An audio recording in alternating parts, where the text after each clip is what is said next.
as an answer to this guy. Mm-hmm. I wrote, okay, please look at this. If you have any questions about some of the terms being used in the post below, let me know. It's mostly English, but this post was a summary composed for Orthodox Jews who are familiar with the Jewish terms used. I actually made a glossary for this guy. Mm-hmm. Mm-hmm. Okay. So, Unbelievable. yeah. So basically, I wrote this guy on Twitter, American for USA, Mm-hmm. the Jewish guy.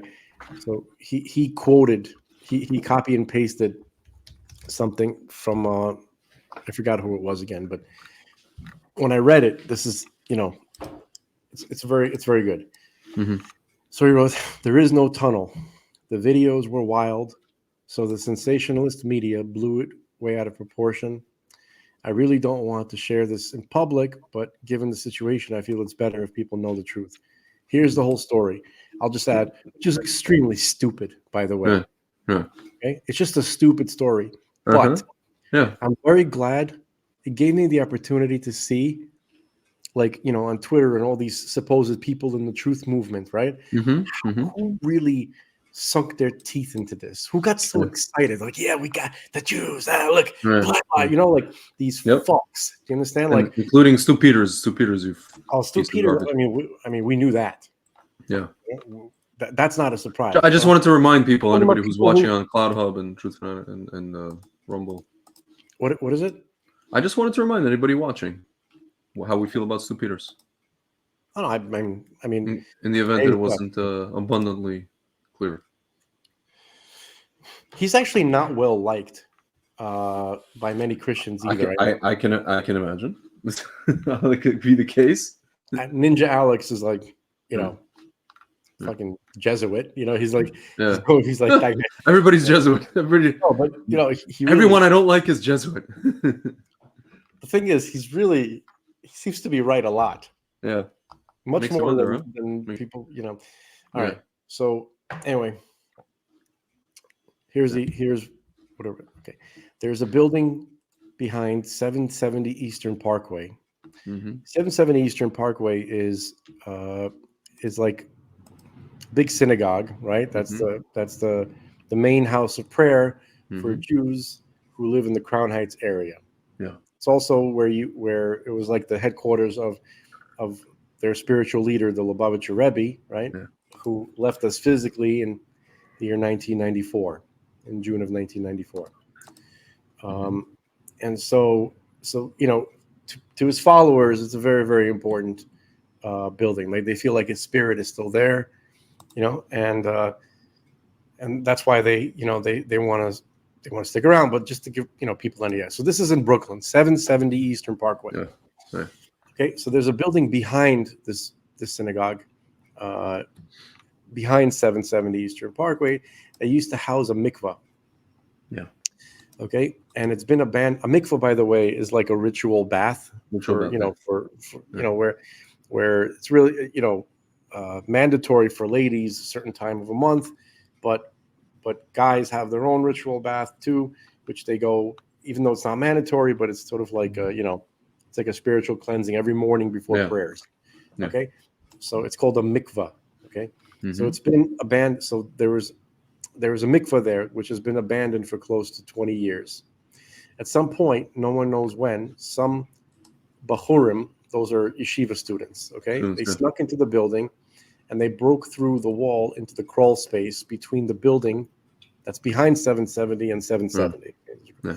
And they dug out a small space for themselves under the Weber synagogue. That's a smaller synagogue that's like part of that building. Mm-hmm. Okay. Along the southern wall. It's connected to the southern wall of the big synagogue. Okay, whatever. Yeah. So there's a long-standing dispute between the followers of the Lubavitcher Rebbe, Rabbi Menachem Mendel Schneerson.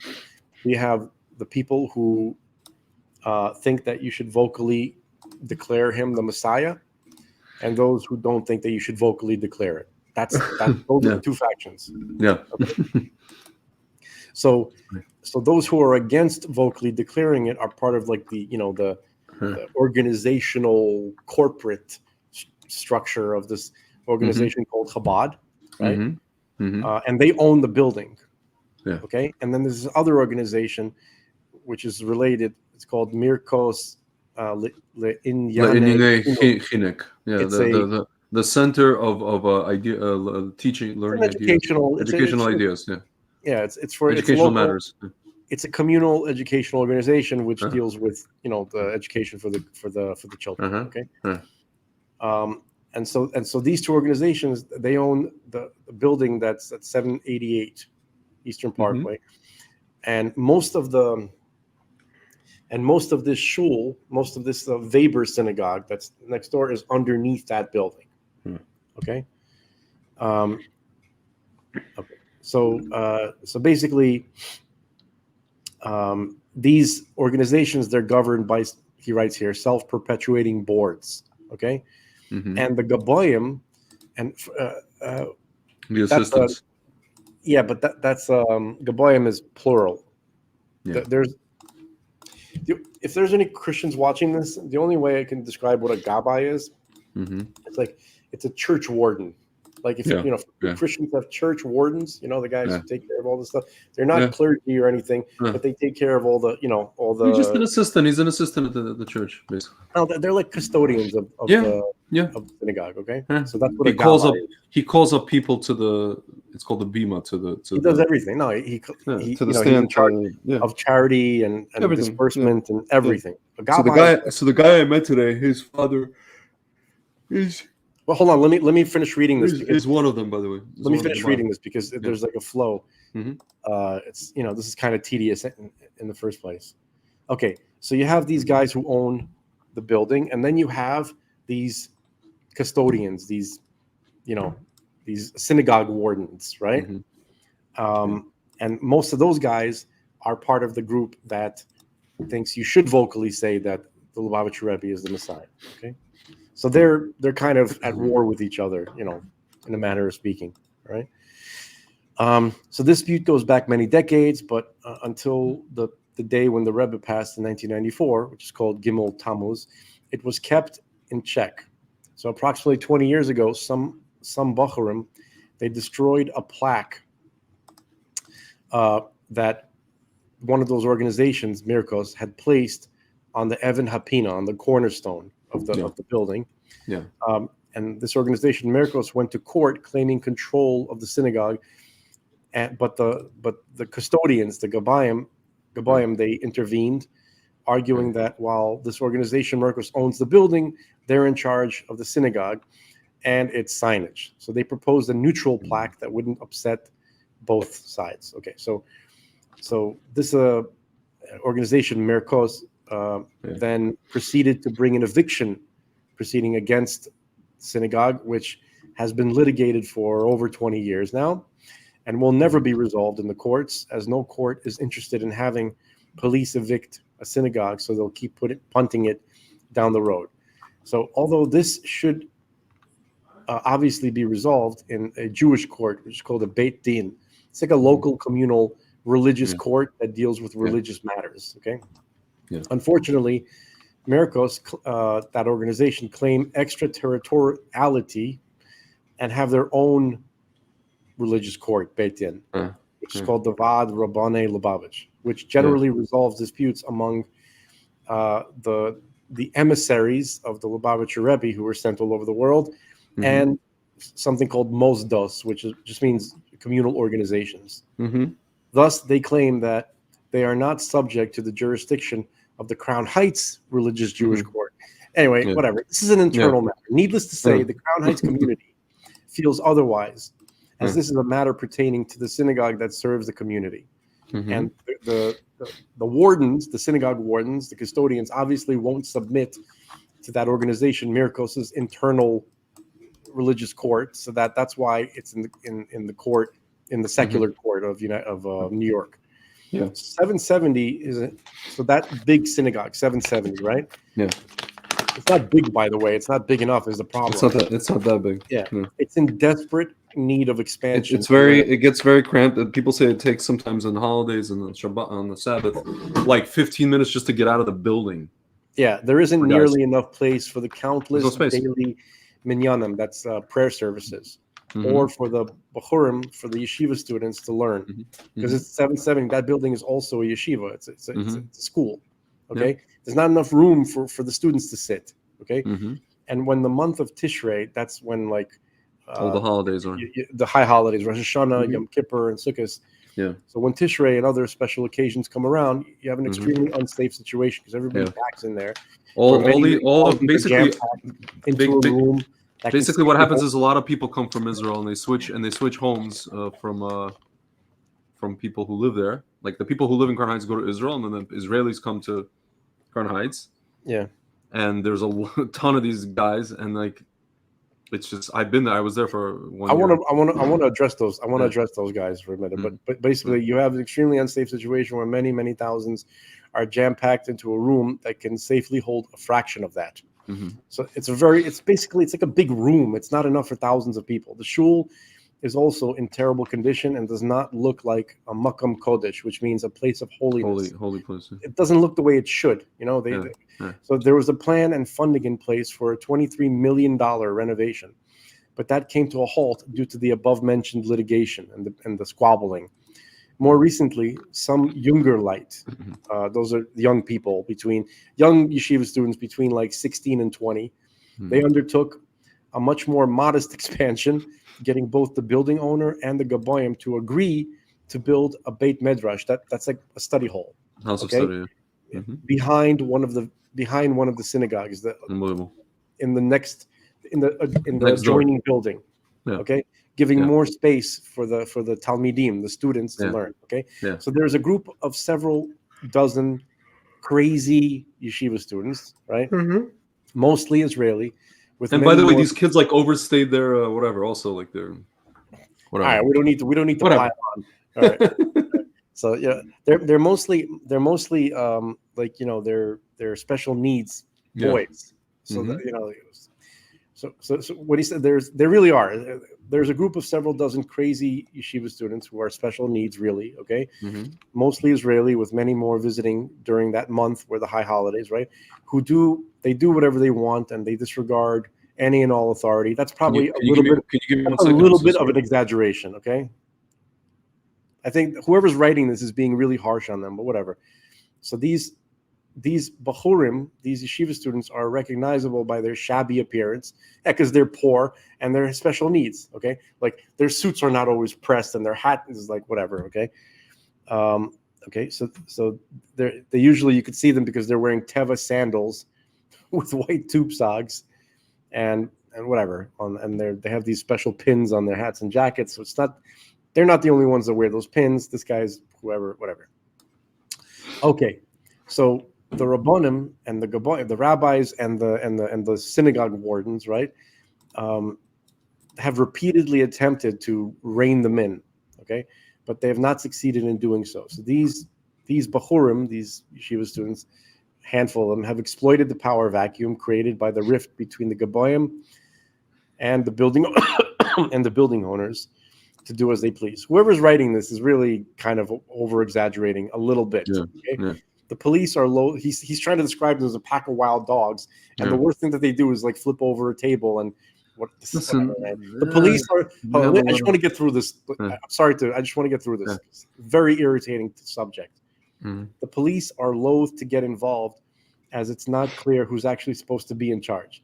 The mayhem caused most balabatim, meaning like the regular like husbands and fathers, the heads of households, right? Normal people, to avoid the synagogue altogether, leaving what they call leaving the loonies to run the asylum. It's not nice, but whatever.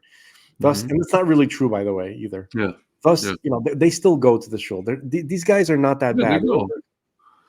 Thus, this group has done as they pleased in 770 for many years. All right, whatever. With all sorts of craziness, no one could do anything about. That's an exaggeration. It sounds like some old lady writing this. Anyway, there's a lot of these kind of guys who are just whatever. I'm not going to get into it. Whatever. After look, the guys he's describing are annoying, but they're not. It's not as extreme as I know these guys. Anyway, after the digging in the crawl space was recently discovered, the Gabayim, the synagogue wardens, ordered. Sorry, hold on. Oh man, 1 second. I have to find the place again. The hell?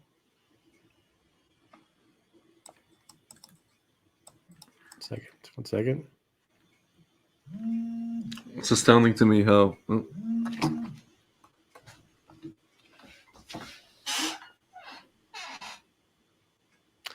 Okay, so one second. The expansion after the digging. Oh, I found the place. Sorry. After the digging in the crawl space was recently discovered, the Gabayim synagogue wardens ordered a cement truck to come fill in the space. However, the Bahurim who had occupied it refused to leave, arguing that their rat hole heralded. Okay, whoever's writing this really hates these kids. Yeah. That a rat hole heralded it the further expansion of 770, and that filling it with cement would halt any such expansion. When the cement truck arrived, the Bahurim responded by breaking through the wall of the shul, stating that their little hole was an expansion of the shul. That's when all hell broke loose. The positive side of this is that this forced the synagogue wardens and that organization to come together and jointly ask the police to remove these Bahurim, special needs boys, and seal the shul until repairs are made. Yeah. So he writes, I'm optimistic that the horror every Lubavitcher felt watching these events put pressure on both sides. I like how whoever this guy is speaking for Lubavitch. Yeah. Would put pressure on both sides to compromise and settle the litigation. It's now clear that 770, the big synagogue we're talking about, cannot be hefker. Hefker is a word. It's a Hebrew word which means a free for all, unclaimed, like a no man's land or whatever. Okay? With a handful of, he writes here, violent lunatics doing as they please. That's really an exaggeration. The very existence of the shul is at stake. He's trying to describe these kids like as those marauders from Mad Max or something. Yeah. The only way order can be restored is if there's a unified leadership at the synagogue, subject to the authority of the communal based in. Anyone who doesn't comply should be banned from the premises, and if they attempt to enter, blah, blah, blah, prosecuted to the full extent of the law, blah, blah, blah, massive expansion will begin, and finally 770 will be restored as the place of holiness it truly is. Okay, so most of that I agree with. I don't agree with, this guy's very negative at those poor students, all right? They're not that bad. So they dug a hole, they broke a wall, big deal, okay? Yeah. Folks, the story is unbelievably stupid. It's unbelievably stupid.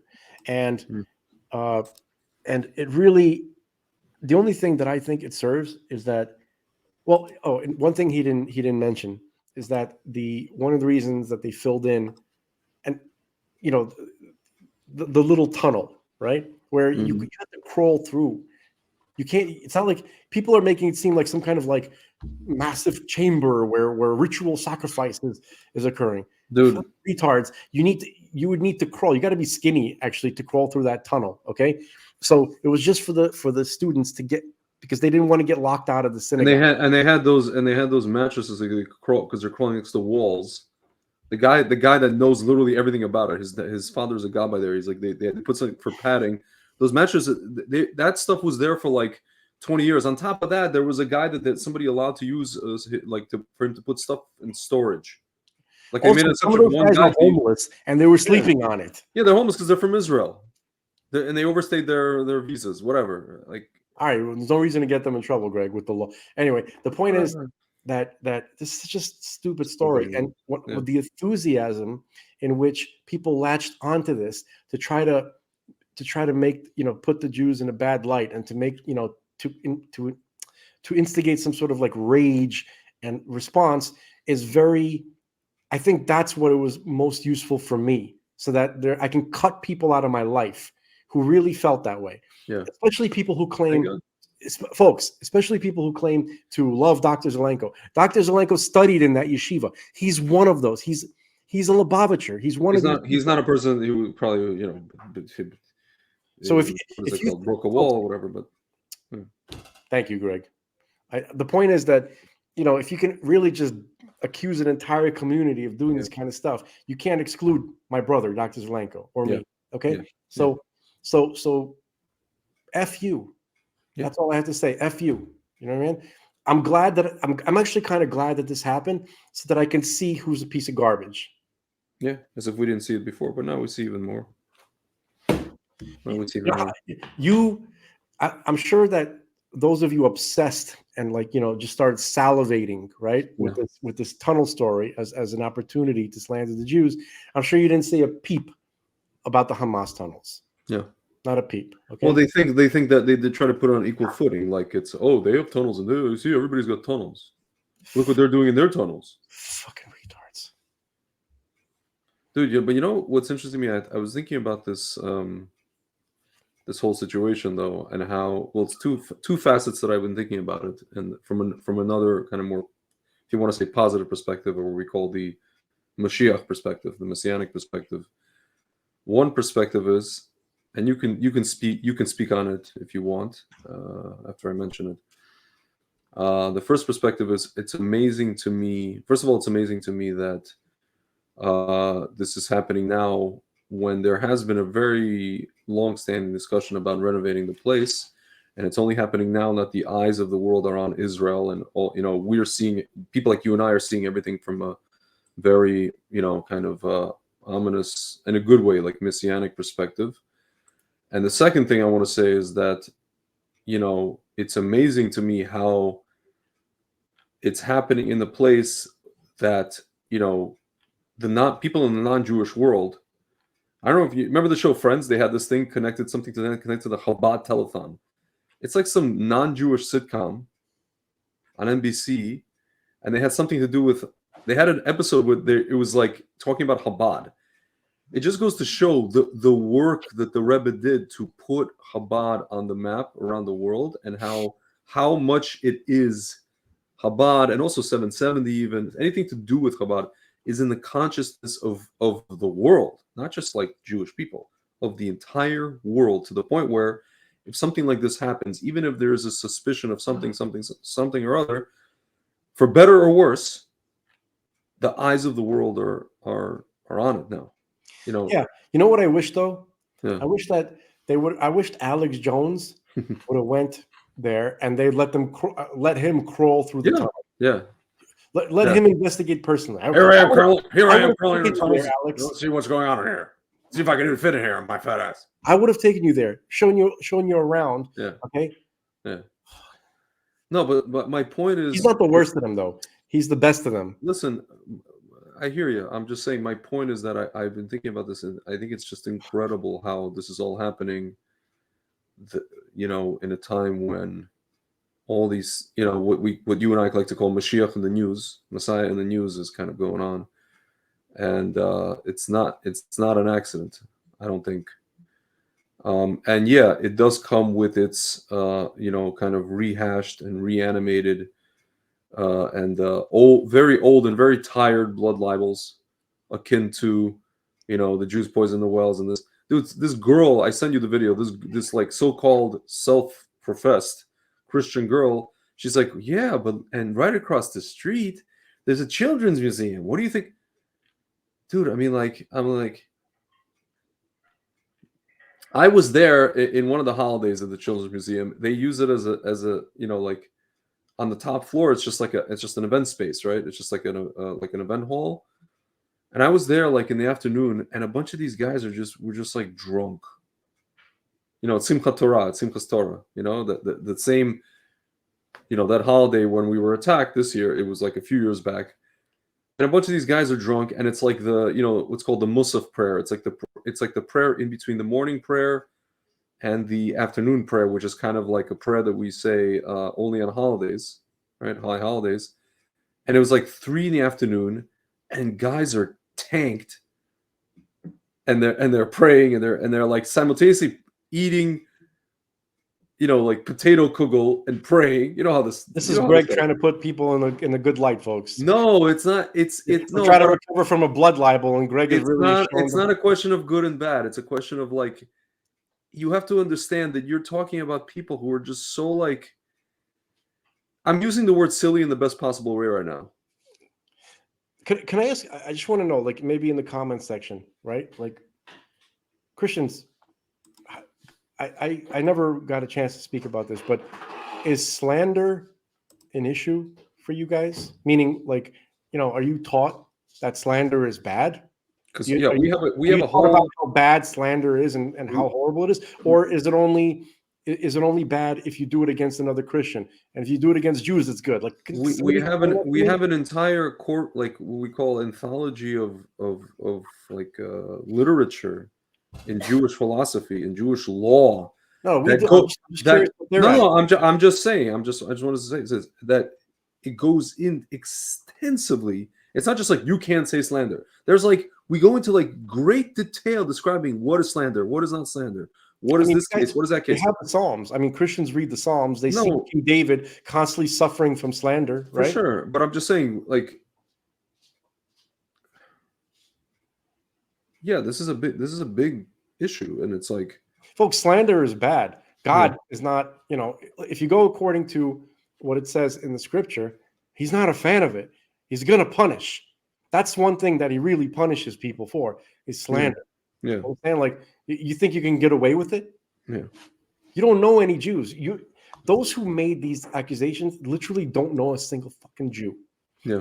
Okay? Except for my brother. Yeah, they met one Jew, good enough, right? Isn't that good enough to at least give you pause and maybe say, oh, maybe let me go and take a look. Maybe they're not ritualistically murdering children in a tunnel. Maybe. Is it even possible that it's not happening? You fuckers. Anyway, man, so I'm getting like really. People are gonna be like, "Why are you cursing? Oh, maybe you're not Dr. Zango's brother. Why are you cursing?" If you don't like it, piss off. This is Truth Fanatics. This is about people speaking, in an unfiltered way. Okay, so listen, that bothered me a lot because there are people who are, who you think, you're friendly with, and then they turn around, they literally stab you in the back with this bullshit. Yeah.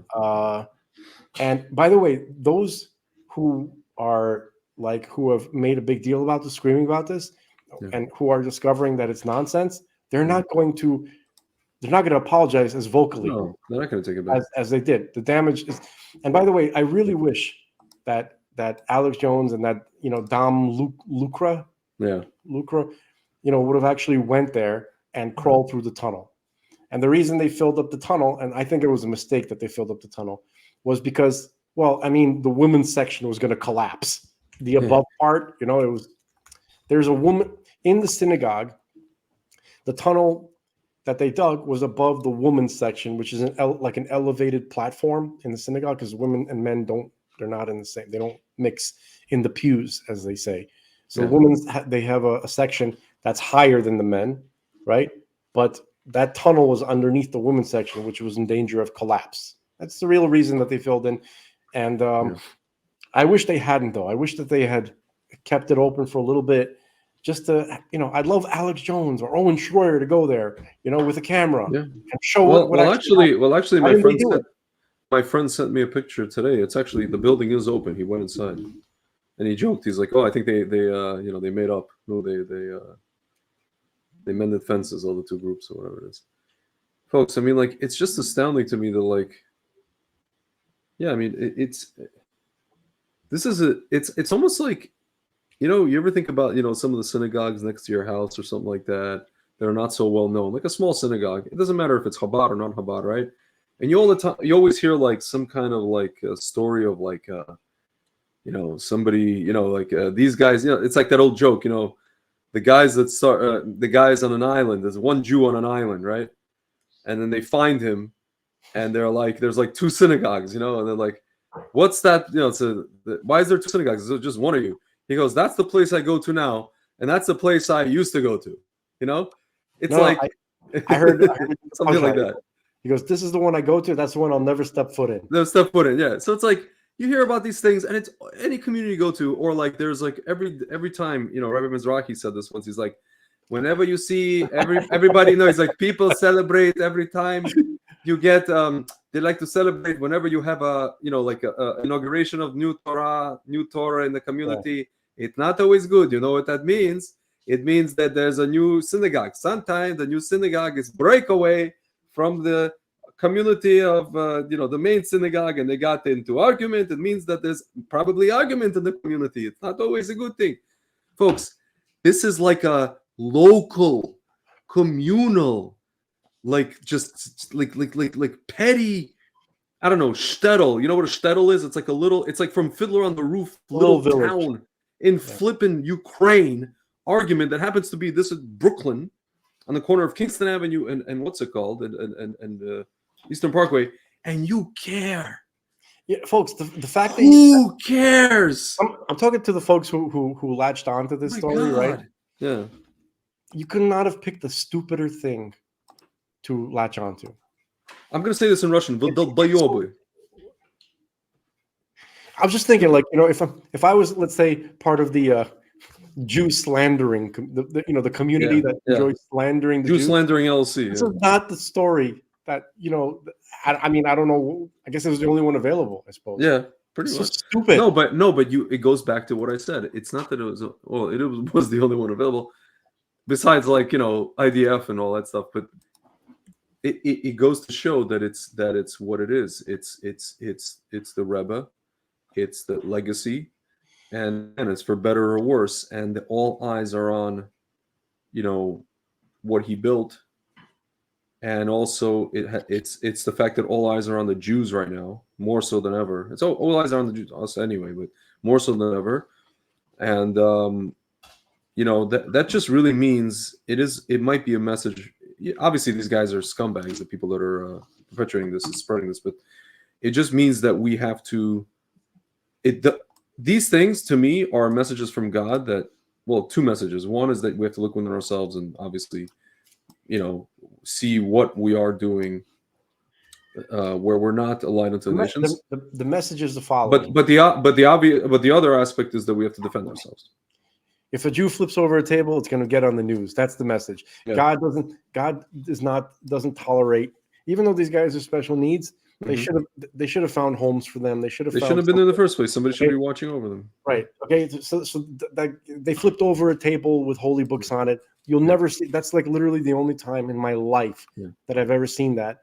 Okay, except for when I was working as a residential habilitation counselor for special needs, older folks, where I was volunteering, and they're not in, they don't have all of their faculties, and they would be a little careless with a prayer book. Any normal, healthy Orthodox Jew would never allow a prayer book to fall. And if they see it fall accidentally, you would see them pick it up, and so they would never be, and they would kiss it. You know what I mean? As a sign of respect, because it has holy words in it. Same thing with the Torah.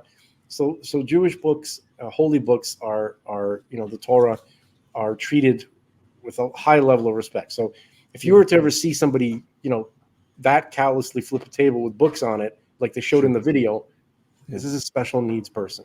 It's impossible for it to be otherwise. If you knew Orthodox Jews, you'd know I'm telling you the truth. Okay,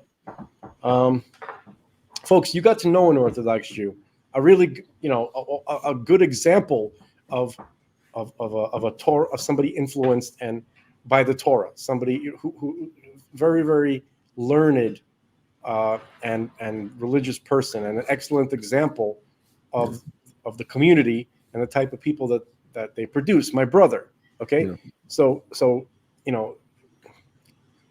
that he's a good example, But a lot of people, right, who are big fans of my brother, they're kind of turning it, they started turning him into Jesus, meaning he was rejected by his own. No, he wasn't. Okay, like they have to like Stu Peters started doing that the moment my brother couldn't speak for himself anymore. He started doing that shit. That guy's such a scumbag. Anyway, I need to move on. I'm sure folks at home would love for us to move on from this topic.